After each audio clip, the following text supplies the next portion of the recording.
Good evening students. आज हम लोग एक नया वीडियो अपलोड करने जा रहे हैं, मैं करने जा रहा हूँ। और उसमें मैं आपको पढ़ाऊँगा Z score and T score. ये एजुकेशन के स्टैटिस्टिक्स में है, बाकी सोशल साइंसेस में भी है, जो दूसरे सब्जेक्ट्स है उसमें भी यही स्टैटिस्टिक्स है कि एक रॉ स्कोर को, एक्स को, रॉ स्कोर को हम कैसे Z score that means standardised score और टी स्कोर नॉर्मलाइज्ड स्कोर में कन्वर्ट करेंगे। अब देखिए, अब यहाँ पर हम ये वीडियो नंबर 15 है, इसमें हम आपको कुछ इम्पोर्टेंट क्वेश्चंस भी बताएंगे। हाँ, तो अगर रॉ स्कोर को हम कन्वर्ट करें, एक्स, रॉ स्कोर को एक्स कहते हैं, तो एक्स को हम लोग जेड में कन्वर्ट कर सकते हैं, टी में भी कन्वर्ट कर सकते हैं। जेड को हम लोग कहते हैं स्टैंडर्डाइज्ड स्कोर, और इसका स्टैंडर्ड डिविएशन 1 होता है, मीन 0 होता है। लेकिन टी में स्टैंडर्ड डेविएशन 10 होता है और मीन 50 होता है। अब हम पहले काम करेंगे कि मान लीजिए एक से आपको दिया गया है 75, मीन दिया है 60 और स्टैंडर्ड डेविएशन दिया है 5। ये डाटा आपको दिया जाएगा, तो आप एक्स को, मतलब ये 75 को कैसे जेड में कन्वर्ट करेंगे, ये जेड स्कोर में कैसे, ये जेड स्कोर में कन्वर्ट करेंगे, ये स्टैंडर्डाइज स्कोर में कैसे कन्वर्ट करेंगे। उसका फॉर्मूला है X minus M by standard deviation. X हो गया 75 माइनस एम आपको दिया गया है 60 बाय स्टैंडर्ड डेविएशन 5, तो टोटल हो गया 15/5 दैट इज +3 स्टैंडर्ड डेविएशन। ऐसे आपको लिखना पड़ेगा जब जेड में कन्वर्ट करेंगे, +3 स्टैंडर्ड डेविएशन, स्टैंडर्ड स्कोर। लेकिन जब यही 75 को हम टी में कन्वर्ट करते हैं, तो टी का फॉर्मूला है 10 जेड प्लस 50।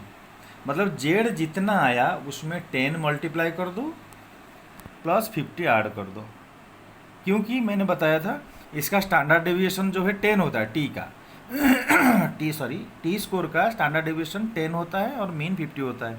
इसीलिए जितना जेड आया तो 10 into 3 plus 50 that is 30 plus 50 80। ये जेड स्कोर और टी स्कोर ये तब आपको मतलब यूज होता है जब आपसे कोई पूछेगा कि दो बच्चे 75 रखे हैं, तो आप कहेंगे दोनों इक्वल है, नहीं। अगर यहाँ पर मीन है 50 और यहाँ पर मीन है 80, तो देखिए ये मीन के ऊपर है और ये जो है मीन के नीचे है, इसीलिए ये बच्चा बेटर है। ये तब पता चलेगा जब इसका मीन या आप स्टैंडर्ड स्कोर में कन्वर्ट करेंगे, इसको स्टैंडर्ड स्कोर में कन्वर्ट करेंगे, इसको करेंगे, तब देखिए ये 75 माइनस 50 और मान लीजिए स्टैंडर्ड डेविएशन दिया है 10, इधर भी 10 तो बाय 10 कर देंगे, तो ये हो जाएगा 25/10 दैट इज +2.5 स्टैंडर्ड डेविएशन। अगर इसको करेंगे तो ये हो जाएगा 75 minus 80/10 that is -5/10 that is -0.5 standard deviation. ये देखिए -0.5 में जा रहा है, इसीलिए ये बेटर लग रहा है। पहले तो नहीं लग रहा था कि ये 75 ये 75, तो दोनों बच्चे सेम परफॉर्मेंस में है, नहीं। जब हम इसका जेड में कन्वर्ट किए देखे तो ये +2.5 स्टैंडर्ड डेविएशन स्टैंडर्ड स्कोर हो रहा है और ये -0.5 हो रहा है, क्योंकि ये मीन के नीचे है। अब हम आपको कुछ इंपॉर्टेंट क्वेश्चंस बता रहे हैं जो पेपर 1 में आपका काम आएगा। जो बच्चे एमए पार्ट 1 में और पेपर 1 में है, उनका एजुकेशनल थॉट्स करके जो पेपर है उसमें कुछ इंपॉर्टेंट क्वेश्चंस है, जैसे शिक्षा एवं दर्शन की परिभाषा। ये आप ध्यान रखिए कि आप शिक्षा की परिभाषा 2 परिभाषा और दर्शन की 2 परिभाषा ये आप सीखते रहेंगे, मतलब ये आपको देखना है कि मतलब पढ़ने की इसको रखेंगे, नोट कर देंगे। और शिक्षा एवं दर्शन में संबंध क्या है, ये क्वेश्चन बहुत बार पूछा गया है, बहुत इंपॉर्टेंट है कि एजुकेशन और फिलोसफी में क्या संबंध है। संबंध इनका है एम्स ऑफ एजुकेशन, शिक्षा के उद्देश्य बनाने में, पाठ्यक्रम बनाने में, शिक्षक की भूमिका बनाने में, इनका सब संबंध है।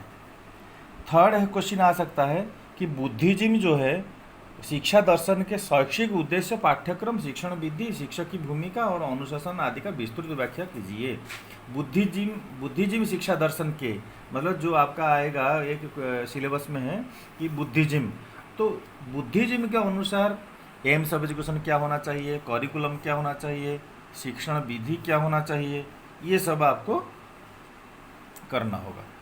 फिर नेक्स्ट क्वेश्चन नंबर 4, अगर यही क्वेश्चन आता है फिर वो नेचुरलिज्म के लिए भी पूछ सकता है, मतलब प्रकृतिवाद के अनुसार शैक्षिक उद्देश्य क्या है, प्रकृतिवाद के अनुसार पाठ्यक्रम क्या है, प्रकृतिवाद के अनुसार शिक्षण विधि, शिक्षक की भूमिका एवं प्रकृतिवाद के अनुसार अनुशासन। सेम प्राग्मेटिज्म का एक क्वेश्चन आ सकता है, ये बहुत इंपॉर्टेंट है, इसलिए मैंने यही दो ही छांटा, प्रकृतिवाद और प्रयोगवाद। आप ये दोनों फिलोसफी जरूर पढ़ लीजिएगा। प्रयोगवाद में, प्राग्मेटिज्म में भी प्रयोगवाद के अनुसार शिक्षा के उद्देश्य, प्रयोगवाद के अनुसार पाठ्यक्रम, शिक्षण विधि, प्रयोगवाद के अनुसार शिक्षक की भूमिका और अनुशासन, ये आप पूरा तैयारी कर लीजिए। ये दोनों एक और दो, ये दोनों नेचुरलिज्म और प्राग्मेटिज्म दोनों का ये पांचों, शैक्षिक उद्देश्य, पाठ्यक्रम, शिक्षण विधि, शिक्षक की भूमिका और अनुशासन, ये पांचों और ये दोनों में जो जो बताया गया उसको आप याद कर लीजिए। फिर दिया है, फिर बहुत सारे दार्शनिकों का है, कंट्रीब्यूशन ऑफ गांधी, टैगोर और जॉन ड्यूई, ये तीनों मैंने आपको इम्पोर्टेंट बताया है कि गांधी जी का कंट्रीब्यूशन क्या था, मतलब गांधी जी ये पांचों के बारे में क्या बताए हैं, ये शैक्षिक उद्देश्य, पाठ्यक्रम, शिक्षण विधि, शिक्षक की भूमिका एवं अनुशासन। फिर टैगोर ये पांचों के बारे में क्या कहा और जॉन ड्यूई ये पांचों के बारे में क्या कहा, इतना ध्यान रखिए, यही पांचों ही लिखना है, ज़्यादा नहीं। तो ये तीनों ने, गांधी, टैगोर, जॉन ड्यूई, ये 5 पॉइंट के ऊपर क्या क्या कहे हैं, यही उनका योगदान है, कंट्रीब्यूशन है। अब नेक्स्ट क्वेश्चन क्या आ सकता है कि जैसे भारतीय संविधान में राष्ट्रीय मूल्यों का विवरण दीजिए। जो कॉन्स्टिट्यूशन में हमारा वैल्यूज लिखा गया है, हमारा इंडियन कॉन्स्टिट्यूशन जो वैल्यूज बताया गया है, नेशनल वैल्यूज, उसका विवरण देना है। आप उसमें आर्टिकल को याद करना पड़ेगा कि आर्टिकल 21 ये कहता है, आर्टिकल 51 ये कहता है, एजुकेशन के बारे में ये कहता है। ये सब जो आर्टिकल्स है उसमें कम से कम 26 आर्टिकल्स हैं, आप इसको पढ़ लीजिएगा। बुक में हो चाहे इंडियन कॉन्स्टिट्यूशन का प्रीएम्बल में देखिएगा, वो सब लिखा हुआ है उसमें। और नेक्स्ट क्वेश्चन ये हो सकता है, अगर आप कहेंगे तो मैं इसको नेक्स्ट वीडियो में बना के इसको पूरा थोड़ा एलाबोरेटली समझाऊंगा, लेकिन फिलहाल जो क्वेश्चंस इंपॉर्टेंट है मैं बता देता हूँ। लोकतंत्र क्या है, डेमोक्रेसी वाला क्वेश्चन, लोकतंत्र क्या है, ये बहुत इंपॉर्टेंट क्वेश्चन, बहुत इंपॉर्टेंट, वेरी वेरी इंपॉर्टेंट। लोकतंत्र क्या है, डेमोक्रेसी क्या है, उसका डेफिनेशन लिखना है। एक लोकतांत्रिक शिक्षा व्यवस्था और शिक्षक की भूमिका पर प्रकाश डालिए। मतलब एक डेमोक्रेटिक एजुकेशन सिस्टम में रोल ऑफ टीचर क्या होना चाहिए, मतलब आपको पूरा लोकतांत्रिक शिक्षा की परिभाषा लिखना है और क्या लिखना है कि विशेषताएं भी लिखने हैं, लोकतांत्रिक शिक्षा व्यवस्था की विशेषताएं। ये बुक में अवेलेबल है, अगर आपको प्रॉब्लम होगी तो मुझे बताइए, मैं इसका वीडियो डाल दूंगा।